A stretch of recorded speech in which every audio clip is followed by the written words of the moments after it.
Hi, everyone. Welcome to GoLocal Live. I'm GoLocal News editor Kate Nagel. Thanks for tuning in for this special edition of GoLocal Live here in Providence with a former Providence resident, Daryl West, now the Vice President and Director of Governance Studies at Brookings. Daryl, thank you for joining us today. Nice to be with you, Kate. Well, you've got a new book out, Divided Politics, Divided Nation. We're on Morning Joe this morning, so appreciate the Skype in here back up to Rhode Island to talk about your newest book. Let's go back a little bit about when you decided you needed to take this in-depth look at this issue. Well, the book deals with political polarization, so obviously that has been developing over a number of decades, but under President Trump has reached new heights. And the book is in part a family memoir because I grew up on a dairy farm in rural Ohio, so it's a very conservative area. And then I taught political science for 26 years at Brown. Brown is a very liberal institution. And so I've lived among both liberal and conservative tribes. And my immediate family is a little unusual in the sense that my two sisters stayed in the local farming community. They are Christian fundamentalists and Trump supporters. My brother is more liberal and does not like Trump. So family reunions always are very interesting. So if your brother doesn't like Trump, where's your brother currently located? He is in Fort Lauderdale. He is retired. But the book basically draws on 40 years of family conversations with friends and colleagues. I mean, most of my high school friends who stayed in southwestern Ohio also are supporting of President Trump. So I felt like the book could make a contribution because many people live only among liberals or only among conservatives. I have close ties with both, and so I try and explain and give examples of how people are reacting. Now, you coined a term for this. It's called dangerous tribalism, and this is part of this hyper-conflict when people surround themselves with like-minded individuals. Folks talk about this all of the time. How does the country get outside of this? How do the liberals get an understanding of how the conservatives think and vice versa? I mean, what I try and do is rely on diverse information sources. I mean, I look at liberal, moderate, and conservative sites. I watch Fox News from time to time just to understand how conservatives are feeling. And because half of my family is very conservative, I talk regularly with my sisters. We've talked about politics over a period of several decades, from Reagan to Trump. So the problem with most people is they practice information segregation.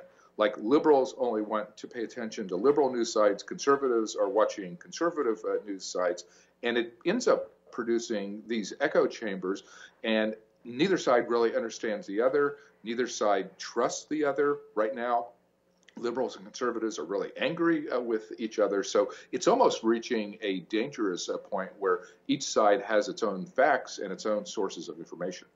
So how does one get outside that? Clearly, you're cognizant of this dichotomy. You make a concerted effort to get a wide spectrum of media sources.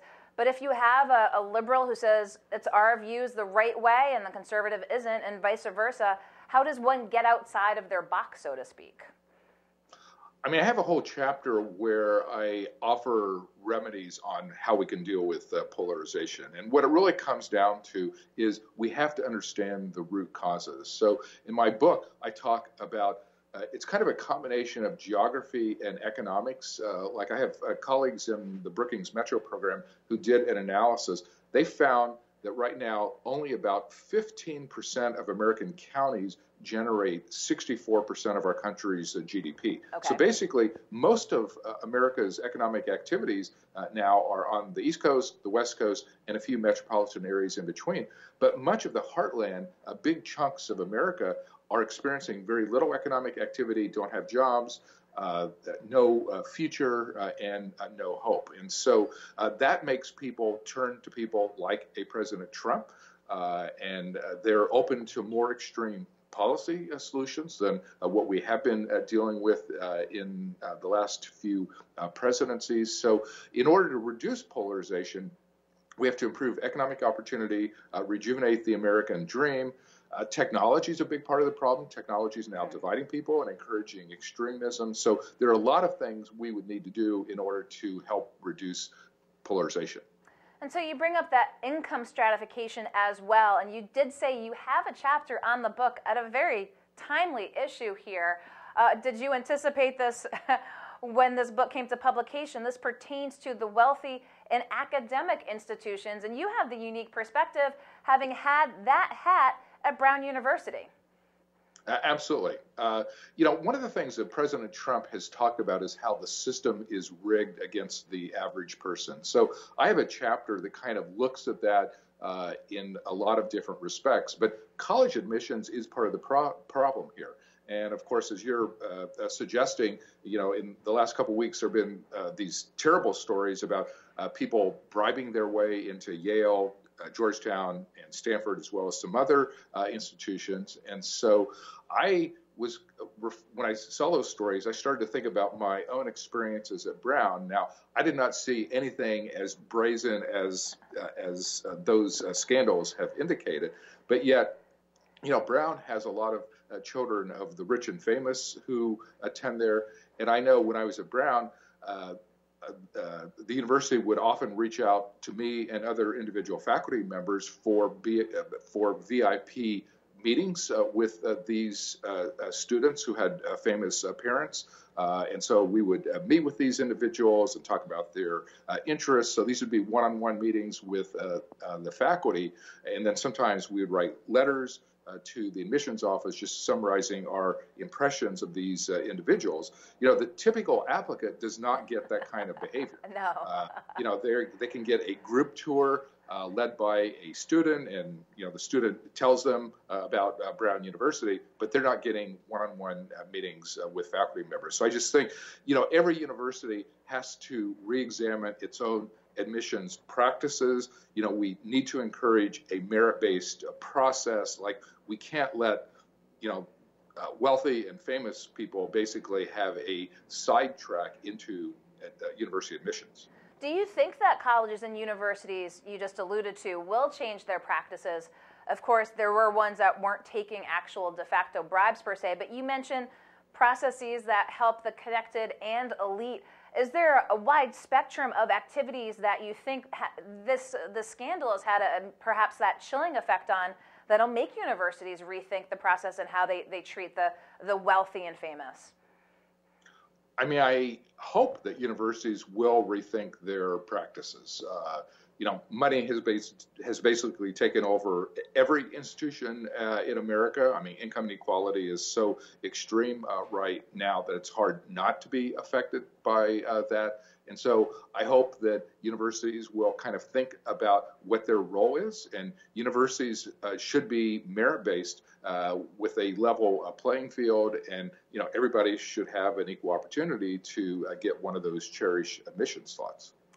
Well, let's go back to politics before we let you go here, Daryl, because as we see with 2020 rapidly approaching and a very full Democratic field, you talk about, of course, the hyper-partisan nature of the country at the moment, but we perhaps are seeing an even further stratification when you look at the party, the Democratic Party, sort of being pushed left by a number of leaders, some who are running and some aren't. And then also you see perhaps, we'll see in the next perhaps week or so, a Joe Biden trying to take that centrist position. Talk with us a little bit, maybe even on both sides of the aisle, Republicans and Democrats, about how we see these rifts within the parties themselves, and how does a very left-leaning Democratic Party, again, perhaps looking towards socialism, if you will, play into what you're pointing out here, again, in hyper-partisanship, and what this looks like for the country moving forward? We are seeing extremism in both parties at this point. President Trump clearly has moved the Republican Party in a much more conservative and populist direction. He's pursued policies on immigration and the tax cuts that funnel even more of the money to the upper income individuals. His immigration policies have been very divisive as well. But as you suggest, in the Democratic presidential process, we're we're going to see a fight within the Democratic Party between the moderate and progressive wings of that party. There already are a number of announced progressive candidates who are putting new ideas on the table. Some of them actually are good ideas and perhaps overdue, but you're going to see Democrats move significantly to the left here. And so, we may end up in November of 2020 with voters having a choice between a very conservative Republican and a very progressive Democrat. So you've basically run through the tenets of the book again: divided politics, divided nation. You're making the book round tour, but we always like to know what is in the pipeline, Daryl, in terms of research and what we can expect next from you. Well, at Brookings, we're certainly going to be paying close attention to the 2020 elections, and the upcoming election will be one of the most momentous in recent American history. So we have a lot of activities planned around that. We'll be putting out policy papers trying to give all the candidates, both the Republican and Democratic, our best ideas on what to do about education, healthcare, technology, tax policy, and otherwise. So a lot of what we'll be doing will be kind of keeping track of that campaign and kind of analyzing it as it goes along. Before we let you go, if we have viewers who are watching, if they're saying, I'm an avowed Democrat or I'm a avowed Republican, and you're talking about your book, Divided Politics, Divided Nation, what would you tell them? Well, there's nothing wrong with having liberal or conservative viewpoints or being a Republican or a Democrat, but we've kind of gone beyond that in the sense that now when people have differences on the issues, we now are personalizing it and starting to view opponents as enemies, dangerous people, bad people, people who have very poor motivations. And so in the book, I end it by having this suggestion. I call it take a liberal or a conservative to lunch, meaning if you're a liberal, find a conservative to talk to and vice versa. Because people need to start talking to one another, and even if they do have differences on the issues, they can't view the opponent as an enemy. That is very dangerous for democracy. And so all of us have a responsibility to try and bridge those partisan gaps. Well, look forward to reading, again, Divided Politics, Divided Nation by Daryl West, Vice President and Director of Governance Studies at Brookings. So, Daryl, thank you so much for taking the time to Skype into us here in Providence. And we look forward to hopefully seeing you when you're back here in your old stomping grounds. Thank you very much, Kate. Okay, nice talking thanks. to you. Okay, we're going to let Daryl West go, and we're going to be back tomorrow with Go Local Live and more. So catch us on GoLocalProv.com and on Facebook. I'm Go Local News Editor Kate